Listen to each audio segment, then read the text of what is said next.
একই প্রতিষ্ঠানে কাজ করছে, তার মধ্যে আউটসোর্সিং ও স্থায়ীর মধ্যে ডিসপ্যারিটি আছে।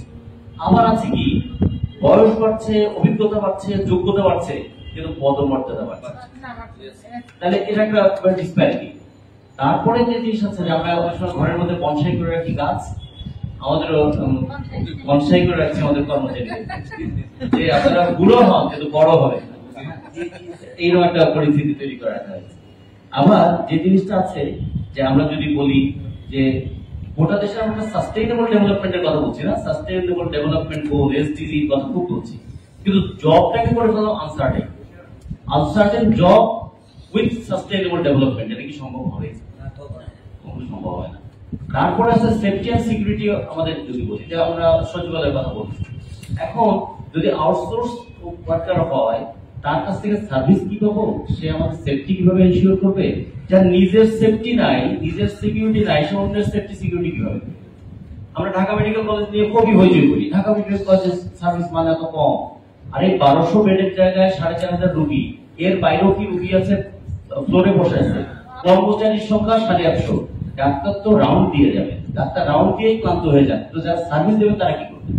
তার আবার নিয়োগটা দৈনিক ভিত্তিতে, কিন্তু বেতনটা দৈনিক না, বেতনটা 3 মাস 4 মাস 5 মাস পরে। ফলে সে কি করবে? করে খাওয়ার জন্য সে ধরুন এর কাছ থেকে টাকা নেয়, ওর কাছ থেকে টাকা নেয়, তার কাছ থেকে টাকা নেয়। ফলে আমরা ইচ্ছা করে একটা প্রতিষ্ঠানকে করাপ্টেড করে দিচ্ছি, তার নিয়মিত বেতনটা না, তাকে তো টিকে থাকতে হবে।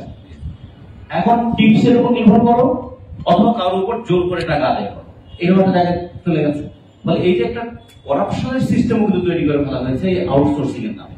এগুলোকে আমাদের একটু আমরা অ্যাড্রেস করার চেষ্টা করবো। আর পাশাপাশি আমরা যেটা বলবো যে কর্মকর্তা নিয়োগ বাড়ছে, কর্মচারী বাড়ছে, কর্ম করবে সে কমে যাচ্ছে, কিন্তু কর্তাদের সমস্যা ইয়ে বাড়ছে। এই ইমব্যালেন্সটাও তো আমাদের দূর করা যাচ্ছে, যেটা ইয়ে ভাই বললেন, শাকিল ভাই, যে কর্মচারী ছিল 19,000, কর্মকর্তা 3,000, এখন উল্টে গেছে।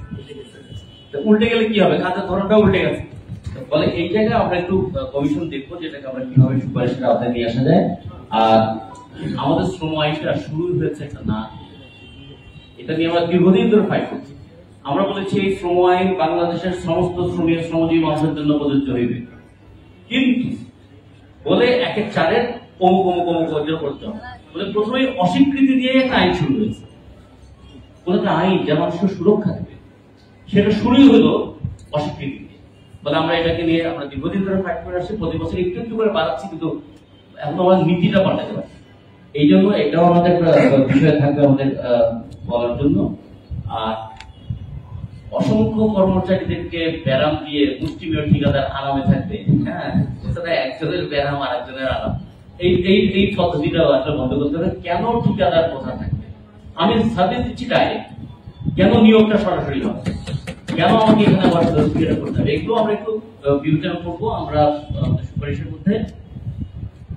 আবার ধরে যে আমাদের মানে এত আমাদের পদের প্রতি মায়া, এমন একই পদে আজীবন থেকে গেল, মানে আমার পদও ছাড়লো না, বিপদও গেল, এইরকম একটা পরিস্থিতি।